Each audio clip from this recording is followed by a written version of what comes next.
The mystical Achimota Forest. Episode 1. The place that receives people. People think Achimota Forest is quiet. That is the first mistake.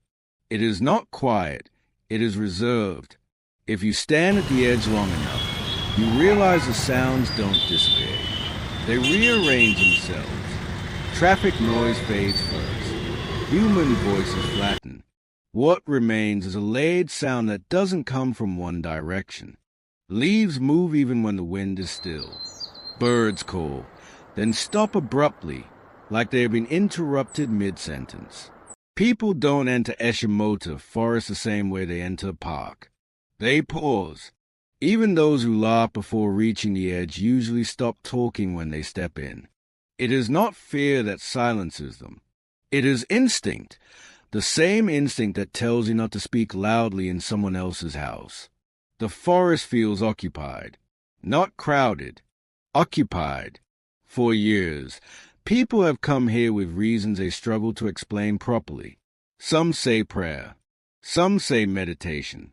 Some say fasting. Others say nothing at all. But everyone who stays longer than an hour eventually admits the same thing. This place responds. The first settlers, before prayer camps, before churches marked parts of the forest as spiritual retreat grounds, Achimota already had visitors. Old men came alone early in the morning, poured libation quietly, and left without sitting down. Women came to cry where no one would hear them. Hunters avoided certain sections entirely, not because animals were scarce there, but because the animals watched too closely. When prayer camps arrived, they did not replace the old practices. They laid on top of them. Christians arrived with mats, Bibles, bottled water, and fasting schedules. They sang softly at dawn. They prayed through the night. Some slept sitting upright, afraid to lie flat on the ground. Traditionalists did not argue. They adjusted. They placed offerings further inside, away from singing. They visited at odd hours. They learned which nights were already busy. No one claimed ownership. That was another rule you learn quickly. Why people stay overnight. Day visits are common. Night stays are intentional. People sleep in Achimota Forest because sleep is when resistance weakens.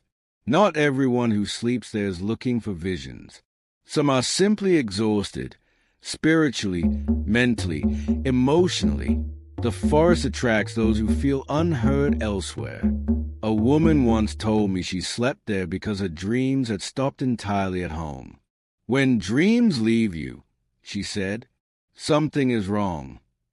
Others sleep to receive instructions, business decisions, marriage questions, direction. The forest becomes crowded at night, but not noisy. Everyone keeps a respectful distance. You can feel dozens of people nearby without seeing them, like being in a dark church where everyone is praying differently. The first signs. Nothing dramatic happens at first. That's important. The forest does not startle you. Instead, it tests your awareness. Time stretches. Thoughts loop. Memories surface without warning. People often mistake this for normal meditation. It is not. The forest reflects your inner noise back to you until you recognize it. That is when most people leave. Those who stay longer usually don't realize they have crossed a line.